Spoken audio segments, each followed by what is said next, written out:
What's up, guys? Aroneous here, back with another Raid Shadow Legends video. Today's video, I'm going to be going over a lot with you. I'm going to be going over some information on the previous video with Ash and Cirilla, the interview there. So he talked a lot about the different things and changes coming to the game. So I have a whole list that I just documented based on that video, just the questions and answers. I'm also going to be going over 7.6 patch, which is coming very soon. It should be this week or early next week. I'm pretty sure it's going to be this week though. And then I'm going to go over Lady Mikage's kit, or Mikage's kit. She is the new mythical champion that will be coming to the game very soon. So let's get into it.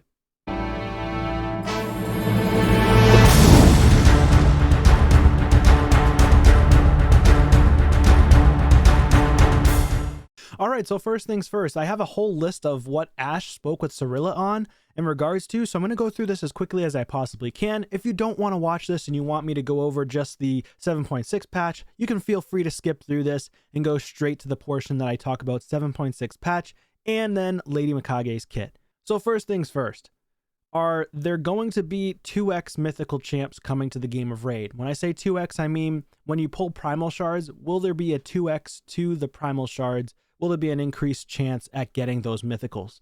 They said yes, but not quite yet. So it's going to be coming in 2024, they believe.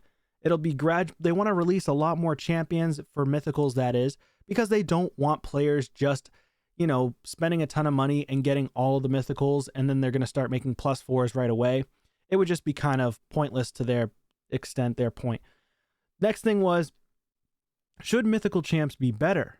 Plarium believes that they shouldn't undermine the years of progress that the players have made currently in the game, so they don't want to make the mythical champions too overpowered, or else they feel like it will actually destroy the game entirely and make things even worse, make matters worse than they already are for them. In a certain extent, I do believe that that's true. I kind of agree with that. I don't want them to be too overpowered, but they should be at least more powerful than voids if the price of the shards for primals are going to be more expensive than voids, because you give people that thought that, okay, well, since these primals are more expensive than voids, that means these mythicals are going to be stronger than voids. But unfortunately, some void champions are stronger than mythical champions. It's very unfortunate. Next question they talk about is they will introduce 1 to 2 mythicals a month, which is pretty cool. And they're also going to bring out more ways to gather primal quartz resources from Hydra Clash for one, and then more quartz from chests and mythical tomes, also in Hydra Clash. So they might come out with other ideas as well, and we'll just have to wait and see in the future what they bring. Cadaver nerf is coming this week, so they're going to be capping his A1 at 200k damage per hit once he hits that maximum capacity based on the shield growth that you have going on with Underpriest Brogni and other shield champions. Matchmaking fix in Hydra. Right now, matchmaking in Hydra is a little bit challenging. When you beat someone or beat other teams of, I think there's 5 total clans that face off against each other currently in Hydra. If you come in first as that clan, you end up getting faced and pitted against some crazy whale clans a lot of times. And they are looking into this. They just don't have a lot of info on it yet. Live Arena. Questions on that. They will be potentially adding primal quartz into chests in all the tiers.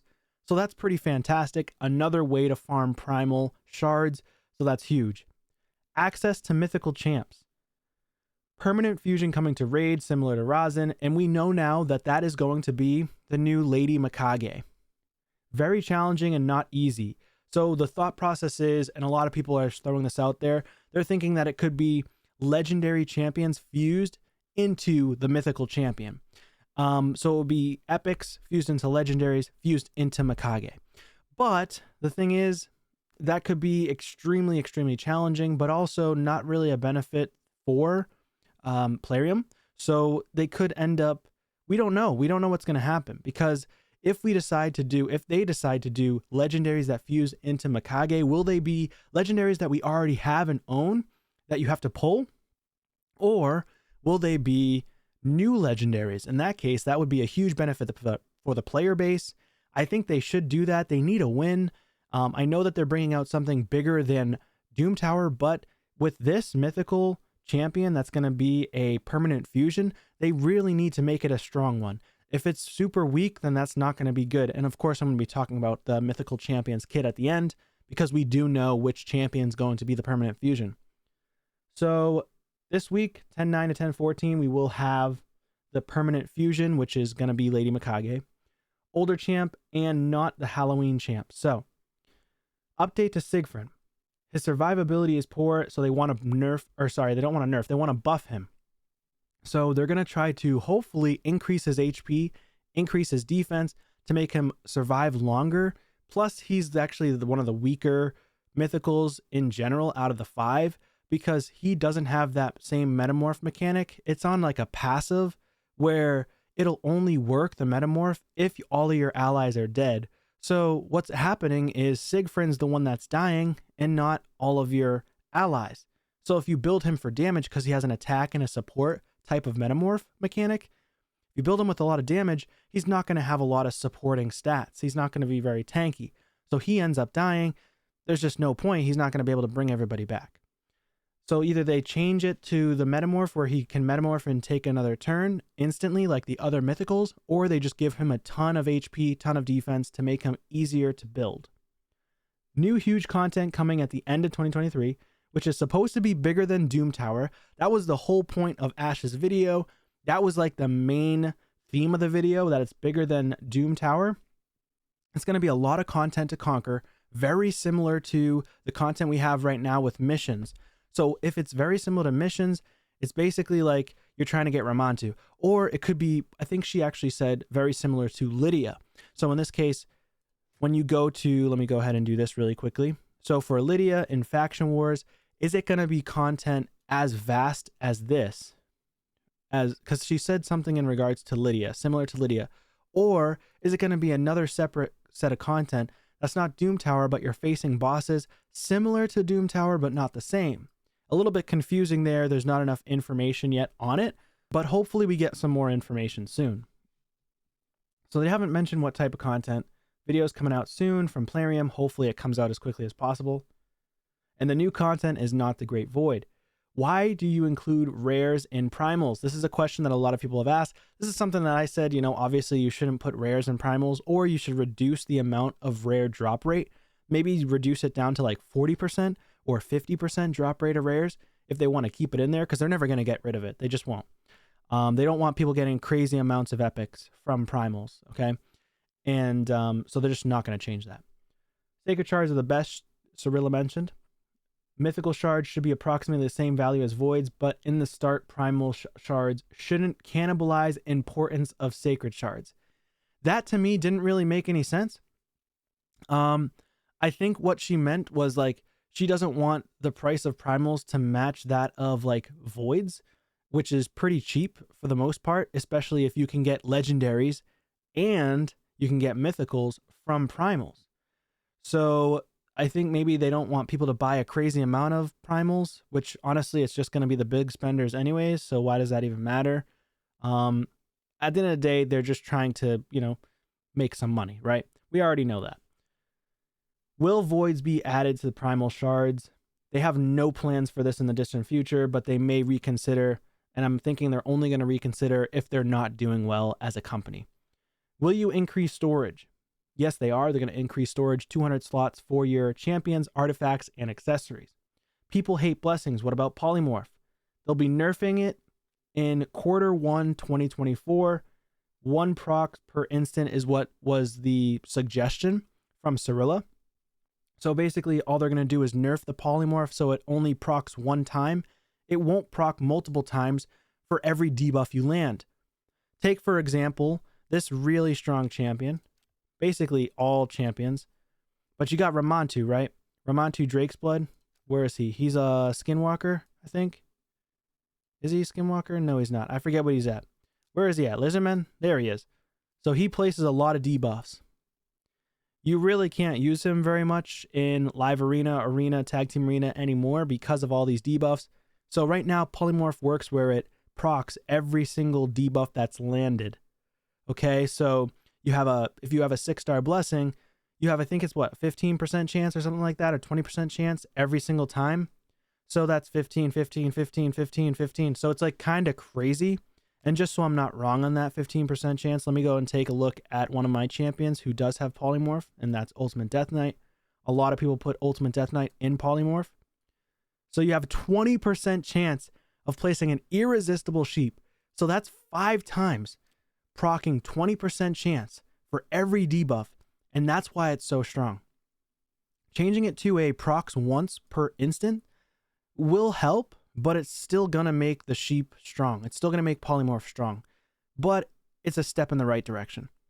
Rebalancing. They did put Angar and Fortis on the list, so that's great. You know, for free-to-play players like myself, you know, how many people out there that are free-to-play have Angar and Fortis? Let's be honest. Rebalancing done. Okay, so epic, rare champion rebalances. Are they going to bring empowerment into the game?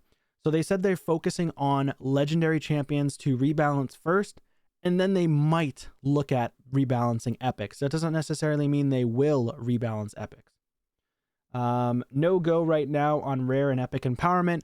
I really wish that was a thing. They should bring in epic and rare empowerment to make it so that people just don't want to use them at all.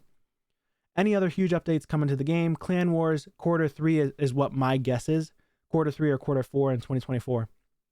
But, you know, they did just release a video that goes over like insignias that the clans can make. Kind of boring. They should have brought that into the game a long time ago. It's almost like kind of pointless now, or they should have just brought it in with Clan Wars. I think they're just doing it now so that there's no issues in the future from the developers side of things. You know, when they have to create algorithms and things like that. Maybe they just wanted to get part of it out of the way so they don't have to do it in the future. I don't really know, but insignias aren't that great in my eyes.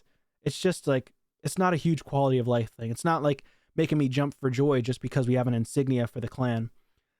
And then they have like these tiers that you get stars as well from the video that they posted today.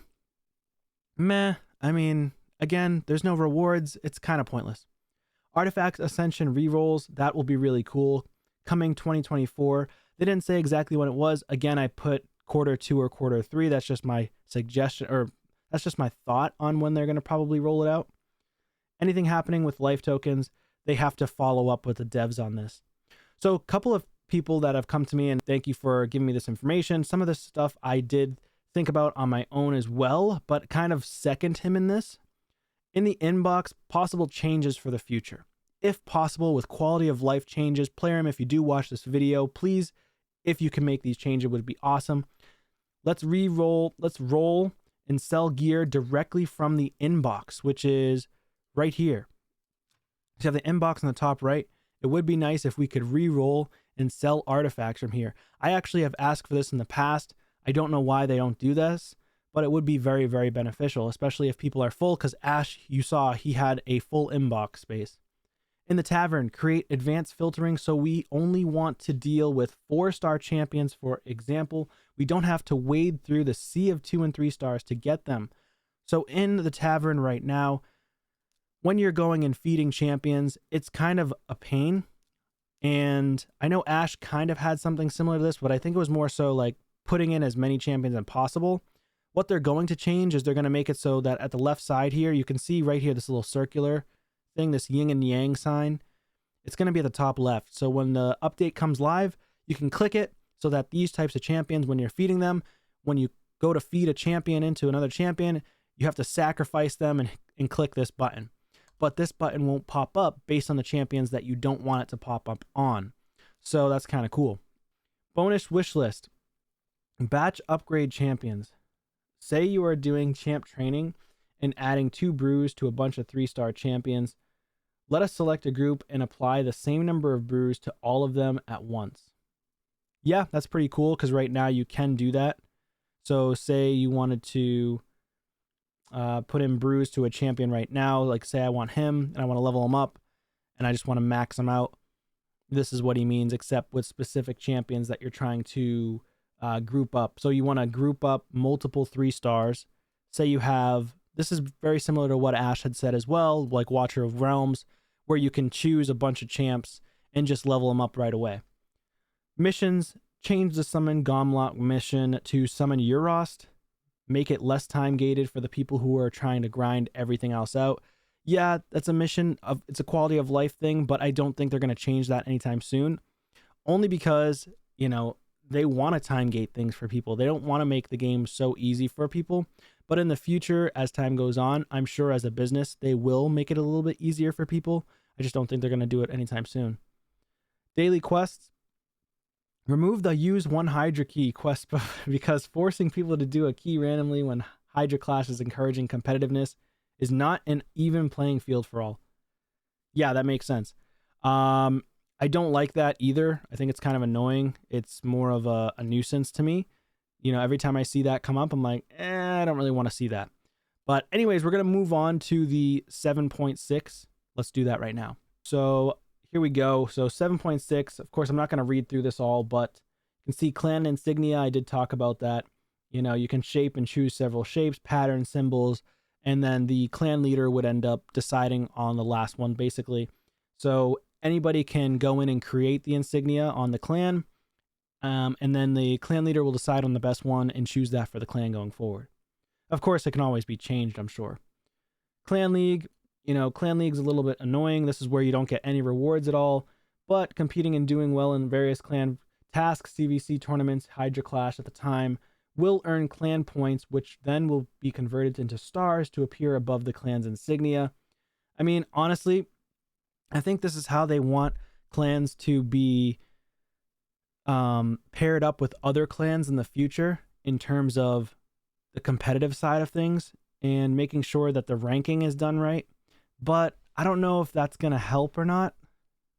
Each clan begins starless, but after the update goes live, can earn up to 5 stars that come in 3 leagues: bronze, silver, gold. The first stars are always bronze.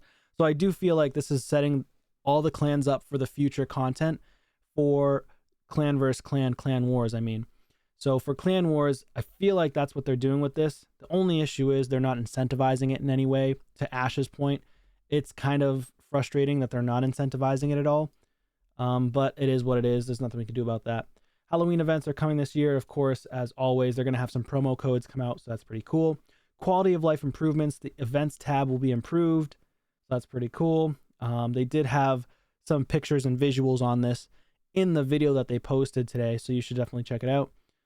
Clan quests focused on various dungeons will now include hard mode stages, which is cool. Tavern UI with a button, I did talk about that, allows to toggle the warning pop-up for fusion required champions on or off at will.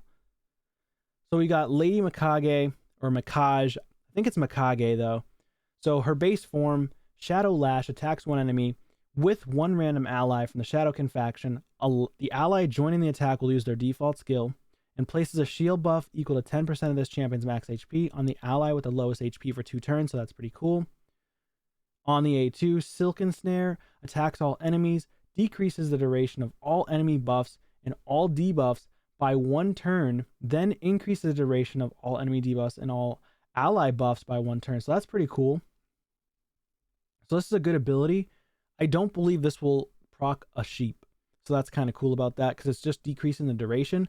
It's not removing. On the A3, Imperial Decree places a 50% increased attack and a 30% increased crit damage buff on all allies for 2 turns, then teams up with all allies to attack a single enemy. The allies joining the attack will use their default skills. Metamorph, it grants an extra turn, we already know that. Passive, at the start of this champion's turn, removes all debuffs from the ally with the highest attack, so that's pretty cool. Increases ally accuracy by 80 in all battles, that's pretty sweet. When she metamorphs into the spider, so she then attacks one enemy, places a sheep. Oh, I thought that was a sheep for a second. A sleep debuff for 1 turn. Also decreases a target's turn meter by 15%. Pretty strong. Attacks all enemies, places a stun debuff for 1 turn. Also decreases the turn meter of all enemies by 30% on a 3-turn cooldown. Is pretty cool. So a lot of turn meter manipulation, which is nice. Placing a sleep is good as well for the Sand Devil's Necropolis. And then on the A3, we've got places an increased accuracy buff on all allies for 2 turns, removes all buffs from all enemies, and places a 25% weaken debuff on them for 2 turns. Now this is definitely sheep right here, so you're going to get sheeped. That's a problem. Just be careful about this ability here, but it is pretty strong either way. Transforms this champion into their base form, so that's good, and grants an extra turn.